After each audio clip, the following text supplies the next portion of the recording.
One Christmas night. 3 children sat in a caravan on Christmas Eve. A boy and 2 girls, Tom, Polly and Sue. They crouched over a small oil stove and shivered. "I hope Mummy won't be long," said Sue, the smallest. "I hope she'll bring back lots of nice things from the shops." "Well, she won't," said Tom. "She's got hardly any money left. She told me so. It took quite a lot to move from our house into this caravan." "I don't like the caravan," said Polly. "It's so small. I don't like leaving our little house today and moving here." "Well, we'll only be here till Daddy comes out of the hospital and goes back to work again," said Tom. "We've got to put up with it, so don't let's upset Mummy by grumbling all the time." "It's Christmas tomorrow," said Sue. "Last year we had a little tree and plum pudding, and our stockings had presents in them. Will Mummy bring some presents back?" "No, she won't," said Tom. "Well, perhaps Father Christmas will come tonight," said Sue. "He's got plenty of toys in his sack, hasn't he?" "Tom," said Polly suddenly, "our caravan hasn't any chimney. Did you know? So Santa Claus can't possibly climb down to fill our stockings." Sue began to cry. She was only 6, and everything seemed topsy-turvy and strange to her in the last few days. Daddy had gone away ill. Mummy had found this caravan to live in because it was cheap. Now it seemed as if they weren't going to have any Christmas at all, not even stockings. "Don't cry, Sue," said Tom.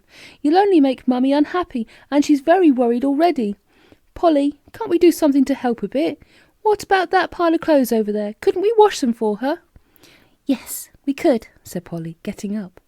"Mummy will be tired when she gets back. Get some water from the stream, Tom. There's the pail. We'll heat it over the top of the stove." But when the water was warm enough to wash in, Polly found that there was hardly any soap. "Oh, well, I'll wash out the little things," she said. "The hankies and this collar, and our stockings and socks. Tom, go and put up a little line for me from the caravan to that tree, will you?" So when Mummy came back, there was a little line of washing hanging out, and she was so pleased to think that the children had tried to do something for her. She made tea in the little caravan and told them about the shops and how gay they looked. Sue hardly listened, and Mother wondered why she looked so miserable. "What's the matter, Sue?" she asked. "Cheer up. You'll soon get used to this nice little caravan." "It isn't nice," said Sue. "It hasn't got a chimney, so Father Christmas can't climb down and fill our stockings." "Well, never mind. We'll have to miss out that kind of thing this year," said Mummy. "We'll just have to pretend it isn't Christmas at all, except that I really must tell you the story of the first Christmas night, as I always do." She told them the story of little Jesus born in a stable and laid in a manger for a cradle, and how the sky was full of angels singing joyfully that night. Then she put Sue and Polly to bed. Tom stayed up a little while, trying to be as grown-up as he could and make up to his mother for his father being away in hospital. He went to bed at last, and his mother lay down on a mattress spread on the floor. The caravan was in darkness. They were all fast asleep when a noise woke Tom. He sat up. Whatever was it? Something seemed to be on the roof of the caravan. There was a scraping noise and a loud exclamation. "It's fallen off the roof! What a thing to happen!" Tom's heart began to beat fast. He didn't dare to move. He heard footsteps on the roof, and then someone seemed to jump down from it to the ground. He heard the soft jingle of bells from somewhere too. It couldn't be Father Christmas, surely. Tom sat and listened to the noises. Polly awoke too, and he whispered to her what was happening. "Don't wake Mummy, she's so tired," he said. "Shall we go and see what's happening?" They took a torch and crept out of the caravan door, stepping carefully over their sleeping mother. The first thing they saw in the silent darkness, lit by their torch, was a large sack. It had burst open at the neck, and toys were falling out. Dolls, engines, ships and soldiers. Good gracious! "Are they for us? Has Father Christmas left them here for us 3 children?" said Polly in delight. Tom stared at the open sack. He shook his head.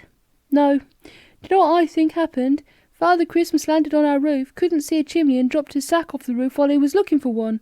"Well, why did he leave it here?" asked Polly. "Won't he want it to fill other children's stockings?" "Yes, of course, but you know what he's done? He's taken our biggest sack of potatoes instead," said Tom. "Mummy put it there, in that corner, so that we could easily get the potatoes from it, and it's gone. Father Christmas must have picked it up in his hurry and gone off with it, thinking it was his sack of toys." "Oh, my goodness," said Polly, as she picked up a doll. "Well, let's help ourselves, Tom. My word, we'll have plenty of toys now." Polly, they're not ours, said Tom, shocked. Father Christmas will be sure to come back for them. I'm going to tie up the neck of the sack, drag it out over there and light a lantern to put on the top of it. Then he'll see when he comes back to look for it. Oh, well, I suppose you're right, said Polly, bitterly disappointed. Can we stay out and watch for him? No, it's freezing cold, said Tom. We're shivering already. Get back into the caravan. I'll drag the sack into the open and light the old lantern. Tom soon had the sack tied up, dragged it into a clear space, and put the light lantern on the top. There, now Father Christmas would see it easily. What a pity he didn't know there were children in the caravan without a chimney just nearby. How Sue would have loved a little doll, and Polly too. He went back to the caravan. Polly was asleep again already. Tom tried to keep awake to hear Father Christmas coming back, but his eyes closed and he was soon dreaming. He didn't hear the soft jingling of bells. He didn't hear someone outside the caravan, someone who put back the sack of potatoes and picked up the sack of toys to put into his sleigh. The lantern was blown out and set down beside the potatoes, and then bells jingled softly again, fading away in the distance. Tom and Polly remembered what happened in the night as soon as they awoke. They told their mother and Sue. Mummy laughed. You dreamt it all. If Father Christmas had really come, he would have popped some toys through the window for you. It was shut, said Tom, and the door was locked, and there's no chimney. But he did come. Polly and I saw the sack of toys all burst open. I want a toy, wailed Sue suddenly. It's Christmas morning and I want a toy. Wipe your eyes, Sue, and stop crying, said Mummy. Where's your hanky? I washed it. It's out on the line, said Polly. I'll go and fetch it for Sue. Out she went, and in a second or two she was back, her face red and her eyes shining. Mummy, Tom, Sue, come and look. Oh, do come and look. You'll hardly believe your eyes. They all went out of the caravan.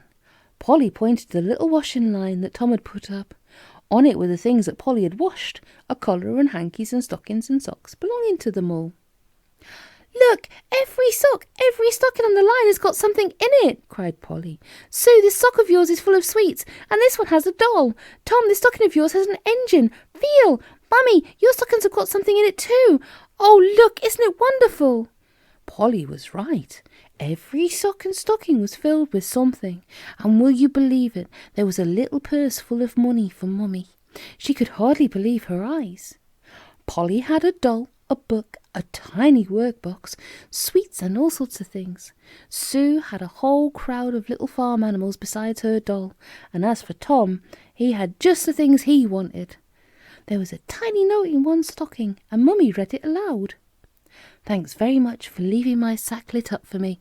I saw the socks and stockings on the line in the light of the lantern, so I guessed there were children in the caravan, though there was no chimney for me to climb down and see how many, so I filled all the socks and stockings there are.